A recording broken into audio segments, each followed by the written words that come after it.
के लिए।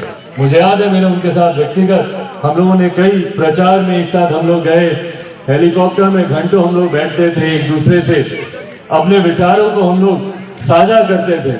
और उसमें जिस तरीके से इनकी बातों को मैं सुनता था, एक युवा होने के नाते मेरे लिए भी एक बड़ी सीख के तौर पर इनके सोच, इनके विचार सामने आते थे।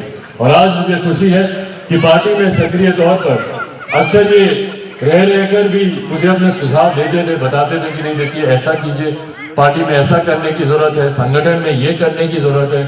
तो मैं इनसे आग्रह करता था कि आप बाहर रहकर जितने सुझाव देते हैं उससे बहुत खूबसूरत रहेगा कि आप पार्टी के भीतर आइए और खुद उन सुझावों पे अमल करके आप हमको दीजिए, ताकि हमको भी और ज्यादा ताकत मिले, बल मिले।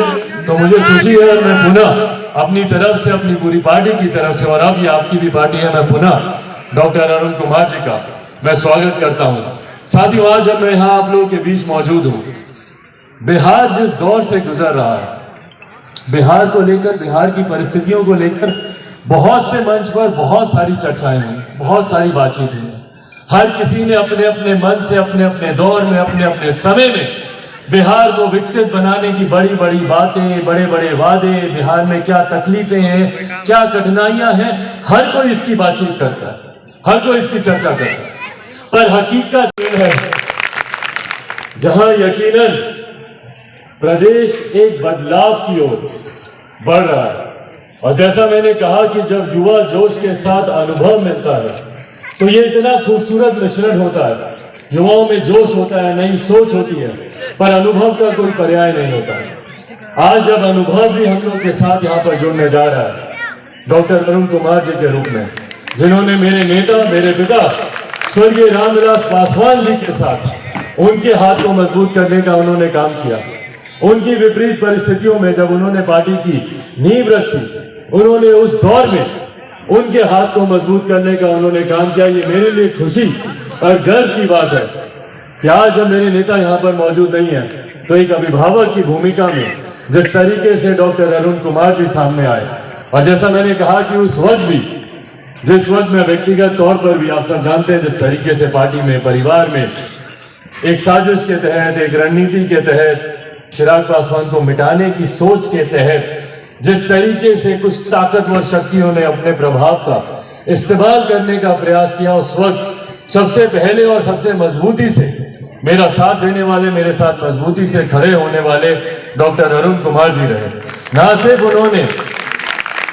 ना सिर्फ मेरा साथ मानसिक तौर पर दिया, बल्कि उन्होंने प्रधानमंत्री जी को भी पत्र लिखकर तमाम परिस्थितियों के बारे में और बिहार में जिस तरीके से राजनीतिक षड्यंत्र रचा जा रहा है उसके बारे में भी उन्होंने मजबूती से प्रधानमंत्री जी को भी लिखित तौर पर न सिर्फ उन्होंने जानकारी दी, बल्कि हर मत से मजबूती से उन्होंने इस विषय को उठाने का काम किया। मेरे लिए आज ये खुशी, हर्ष और गर्व की बात है कि एक ऐसे नेता जिन्होंने बिहार की राजनीति में न सिर्फ उनका एक बड़ा वर्चस्व है, बल्कि वो निरंतरता में समर्पित रहे बिहार के लिए। बिहारी जैसे चमचमाते प्रदेश बने, और दूसरी तरफ हमारा बिहार प्रदेश जो आजादी के 75 साल के बाद भी पिछड़ा प्रदेश कहलाता है। मैंने आज तक कभी नहीं सुना कि कोई दिल्ली का लड़का बिहार आता हो शिक्षा के लिए। आप लोगों ने सुना क्या?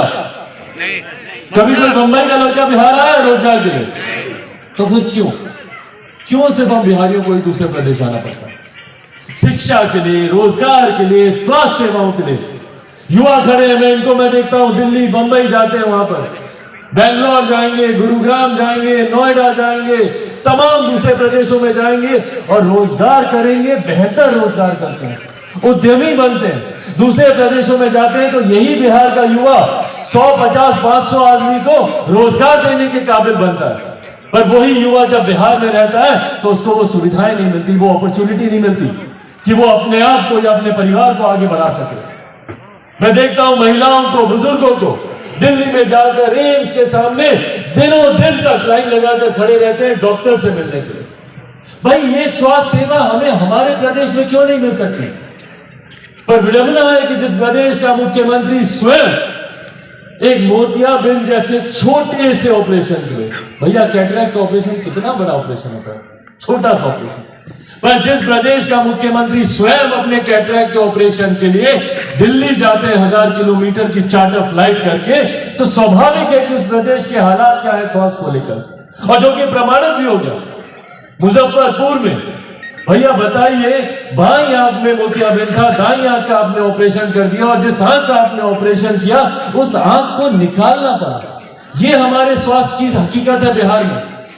और उसके बाद लोग आते हैं, बड़े बड़े वादे दावे करते हैं कि भैया हमने विकास के लिए इतना कुछ किया, इतना काम किया। कुछ लोगों को तो काम दिखता ही नहीं है, कुछ लोगों को तो बस बोलने की आदी होते हैं, बोलते रहते हैं, काम नहीं दिखता। अरे भैया विकास करते तो हम भी आपकी तारीफ करते मुख्यमंत्री जी। आप सिर्फ अपनी पार्टी के मुख्यमंत्री नहीं है, आप हमारे प्रदेश के मुख्यमंत्री हैं, और बिहारी होने के नाते आप मेरे भी मुख्यमंत्री हैं। पर आप मुझे मौका तो दीजिए कि मैं आपकी तारीफ करूं। आप मौका तो दीजिए कि कोई बिहारी गर्व से बोल सके कि हाँ भाई, साल के बाद भी बिहार पिछड़ा है। ये हकीकत है।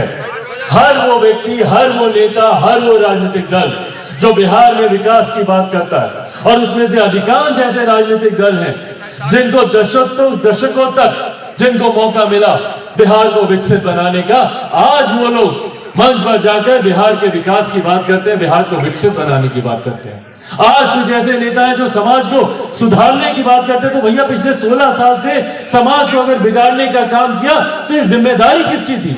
आज आप बोलते हैं कि भैया हम समाज को सुधारने निकले, तो क्या समाज बिगड़ा है? और अगर बिगड़ा है तो किसकी वजह से बिगड़ा है? कौन नेतृत्व कर रहा है प्रदेश का पिछले 16 सालों से? आज आप लोगों को विकास की बात आती है।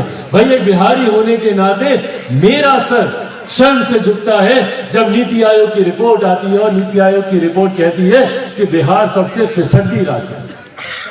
देश के किसी भी कोने में चले जाइए, बिहारियों को ऐसी नजर से देखा जाता है जैसे पता नहीं हम लोग कोई अपराधी हो, हम लोग कोई गुनाह कर आए।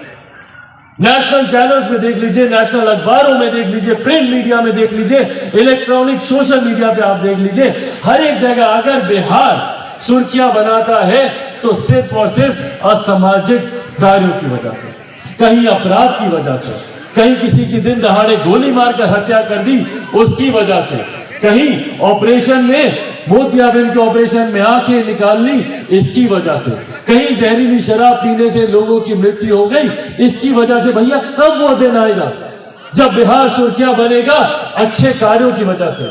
कि आज बिहार ने शिक्षा के क्षेत्र में ये उपलब्धि हासिल की, आज बिहार ने स्वास्थ्य के क्षेत्र में ये उपलब्धि हासिल की।